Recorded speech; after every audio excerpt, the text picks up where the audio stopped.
Isaya 54 mstari wa 14 mpaka wa 17. Isaya 54 mstari wa 14 mpaka wa 17, maneno ya Mungu yanasema hivi: utathibitika katika haki, utakuwa mbali na kuonewa, kwa maana hutaogopa, na mbali na hofu, kwa maana haitakukaribia. Tazama, yamkini watakusanyana, lakini si kwa shauri langu. Watu wowote watakaokusanyana juu yako wataanguka kwa ajili yako. Tazama, nimemuumba mhunzi avukutaye moto wa makaa, akatoa silaha kwa kazi yake. Nami nimemuumba mharibu ili aharibu. Kila silaha itakayofanyika juu yako haitafanikiwa, na kila ulimi utakaoinuka juu yako katika hukumu utauhukumu kuwa mkosa. Huu ndio urithi wa watumishi wa Bwana, na haki yao inayotoka kwangu mimi, asema Bwana. Amen. Na tuketi.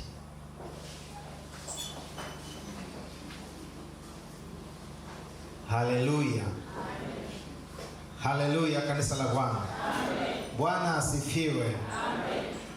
Tunamshukuru Mungu kwa neema hii ambayo ametupa, ikiwa ni siku ya Bwana ya 4 katika Majilio, na tunaongoza katika Ufunuo, na tunaongozwa na kichwa kinachosema Mungu ni mlinzi wetu. Mungu ni mlinzi wetu. Na tumepewa maneno hayo kutoka kitabu cha Isaya sura hiyo ya 54, ikieleza jinsi ambavyo Mungu anatulinda dhidi ya mambo mbalimbali ambayo yanaweza yakatufanya tukashindwa kuendelea kuishi na kutumikia kusudi lake. Jina la Bwana libarikiwe. Isaya anasema utathibitika katika haki, utakuwa mbali na kuonewa, na anasema maana hutaogopa, na mbali na hofu, kwa maana haitakukaribia. Inaonyesha jinsi ambavyo Mungu yuko kazini kuhakikisha ya kwamba tunapata haki tunazotakiwa kuzipata, lakini anahakikisha ya kwamba hatuonewi. Si tu na mwovu, hata mwanadamu, kuhakikisha ya kwamba hatuonewi. Lakini Mungu yuko kazini kutulinda, kuhakikisha kwamba hatuogopi. Na neno la Mungu linatuambia hatukuumbiwa roho ya uoga. Na kitu cha kushangaza na ambacho watu wengi hawakifahamu, kwamba waoga hawataurithi uzima wa milele. Ndivyo neno la Mungu linasema, waoga hawataurithi uzima wa milele. Na hii inatokana ya kwamba mtu yoyote ambaye anaishi katika huu ulimwengu na ni mwoga, hana imani juu ya Mungu. Hana imani juu ya Mungu. Kama wewe ni mtu mwoga, mwenye hofu, mwenye mashaka, mwenye wasiwasi, Mungu si fungu lako. Maana neno la Mungu linasema mwenye haki ataishi kwa imani. Akisita, Mungu hana furaha. Hakuna namna ambavyo unaweza ukawa na uhakika juu ya ulinzi wa Mungu kwenye maisha yako na ukaendelea kuwa mwoga. Unachoogopa ni kitu gani? Chochote utakachokiogopa, basi uwe una uhakika, unafahamu au unahisi ya kwamba kina nguvu kuliko unachoamini kwamba kinakulinda.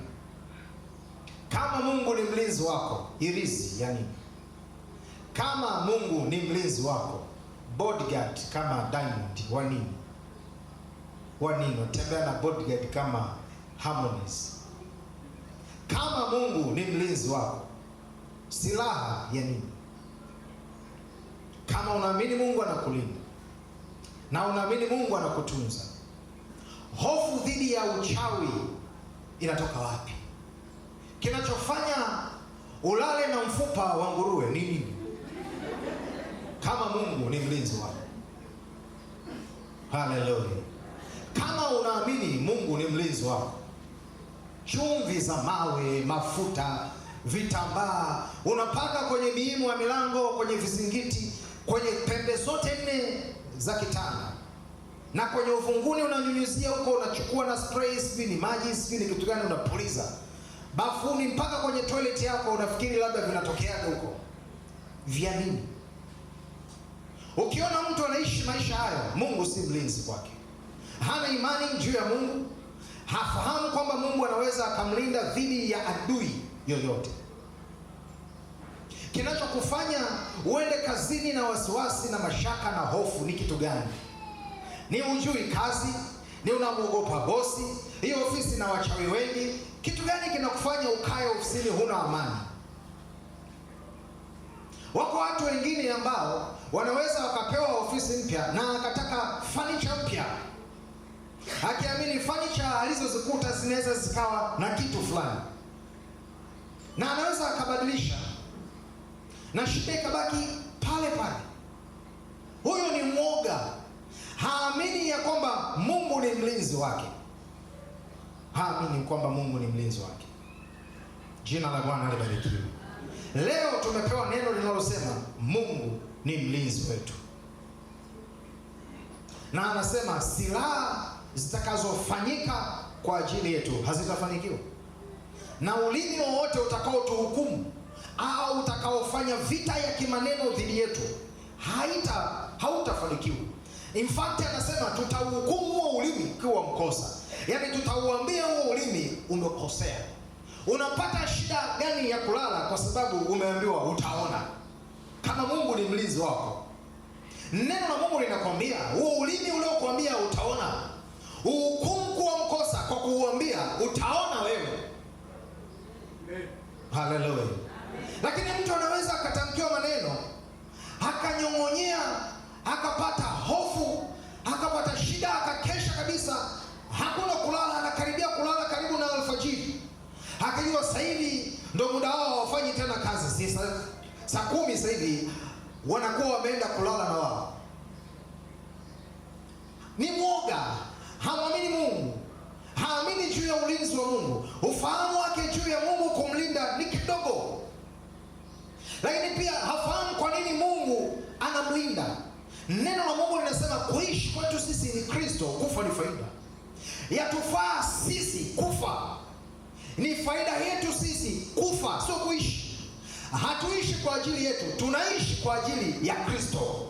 Na kama tunaishi kwa ajili yake, anahusika na kila kitu kinachohusika na maisha yetu.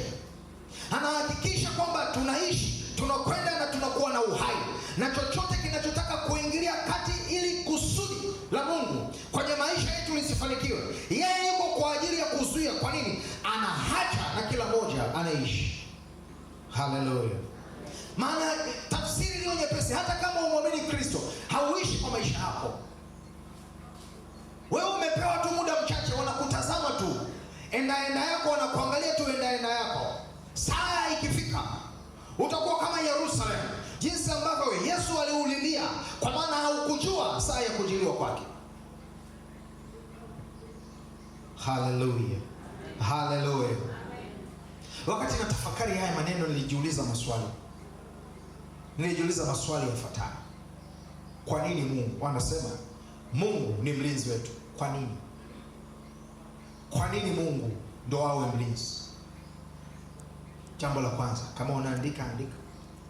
Jambo la kwanza, kwa sababu ya kusudi aliloweka ndani yako. Fahamu hiyo, ikuondolee hofu, ikuondolee mashaka, ikuondolee kulala na hirizi, ikuondolee kununua majini, ikuondolee kwenda kwa waganga wa kienyeji, ikuondolee vitu vya kununua kwa ukifikiri kwamba ndio vinalinda shamba lako, ndio vinalinda biashara yako, unaviweka na pale dukani vimekaa kama vile na wewe ni mganga wa kienyeji mwenza. Kwa sababu ya kusudi ambalo Mungu ameweka ndani yako. Mungu anacholinda ni kesho yako, anaoitazama. Maana yeye Mungu hutangaza mwisho tangu mwanzo. Kwa anacholinda si tu wewe, maana kuna wakati itafika mahali huo ulinzi kwako hautakuwepo. Anacholinda ni kesho yako, kwa maana analo kusudi ambalo ameliweka ndani yako, na anategemea ulitimize, anategemea ulifikishe mahali ambapo anataka, na kwa sababu hiyo anakulinda. Haleluya. Tazama hata kwenye serikali zetu na kwenye nchi kadha wa kadha, rais analindwa.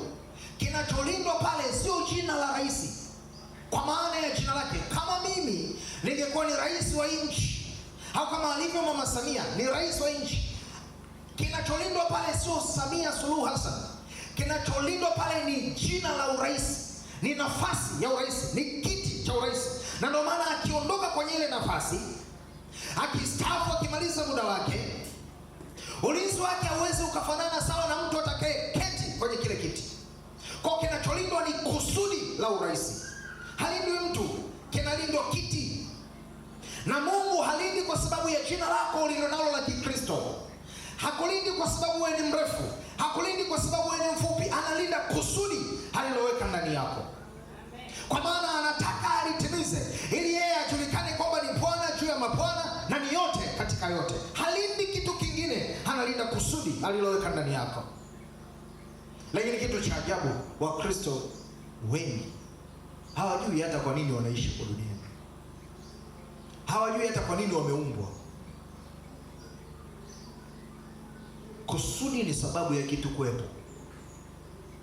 Usifikiri kwamba unaishi tu ili ufanye ile biashara unayoifanya. Usifikiri unaishi kwa sababu wewe ni daktari. Usifikiri unaishi kwa sababu wewe ni mwalimu.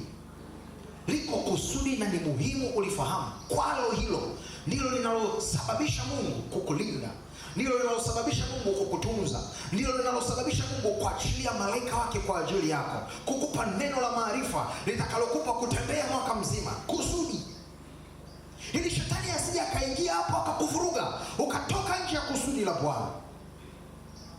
Yeremia 29 inasemaje? Mstari wa 11, nayajua mawazo ninayokuwazia, asema Bwana, ni mawazo ya amani, kukupa tumaini wakati wako wa mwisho.